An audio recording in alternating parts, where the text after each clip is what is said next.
Hello there, this is Michael Firkins, and I wanted to share another delicious little find with you.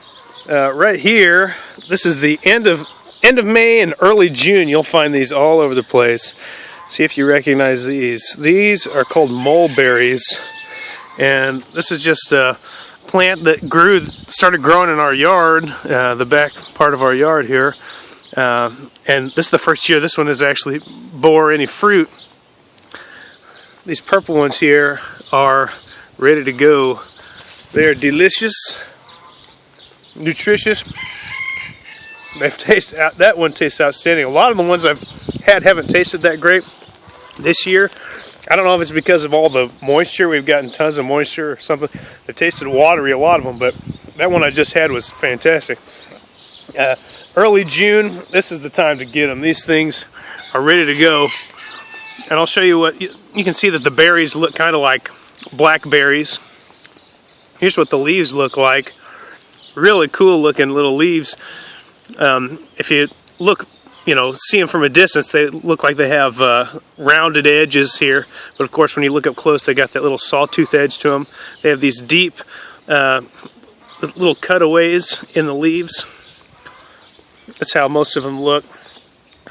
This is a common mulberry tree that you'd find in this part of the world. Another one that you'll find is there's an Asian mulberry. Looks very similar. The fruits look very similar, except they're white, and they'll have a little purplish to them.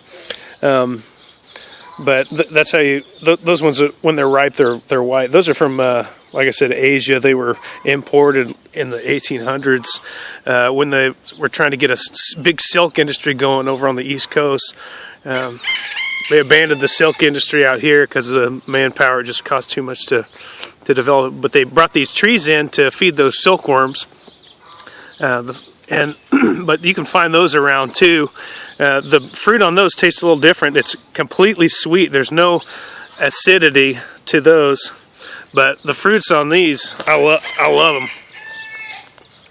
Oh man, I'm excited about this. I'm gonna get some more of these now.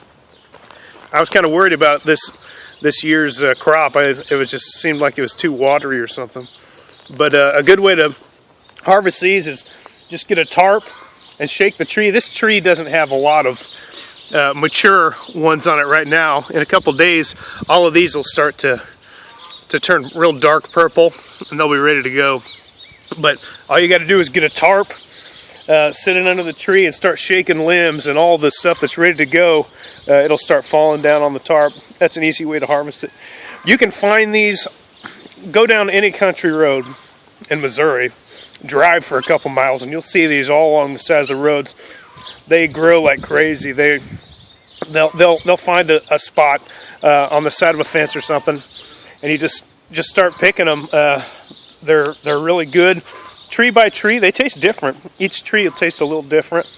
Some of them are much better than others, but I'm really excited about this. This tastes good. It wasn't tasting that good earlier this week, but that's how you find them. Also, you can actually eat these leaves and the tender stems here. The woody stuff I wouldn't recommend eating. It's probably not that great, but you can harvest some of this. Cut these stems. Sorry about my bad camera work here. Cut these stems, and you can boil these leaves and these tender stems for like 20 minutes, and then cook them in butter and salt. They got a really cool flavor that you're really going to enjoy.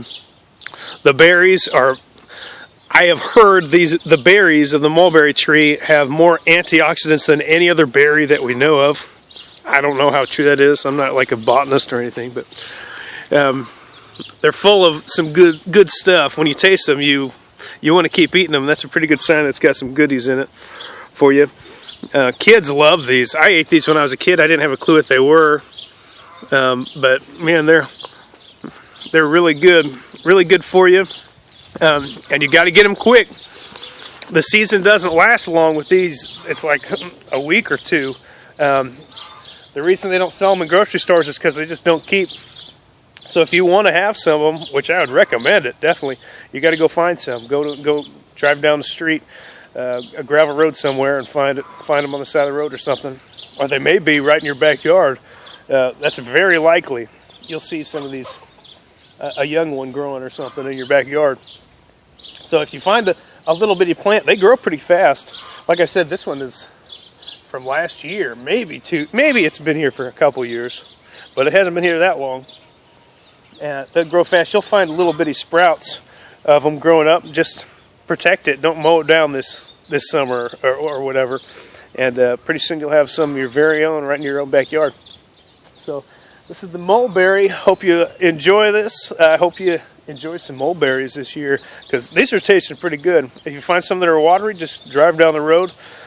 Maybe there's another tree right down the road that'll have some tastier ones for you. You can make jams and jellies out of it. People dry them. Afghanistan, it's a huge deal to dry the Asian variety. Dry them up and use them like raisins or figs, how they dry figs.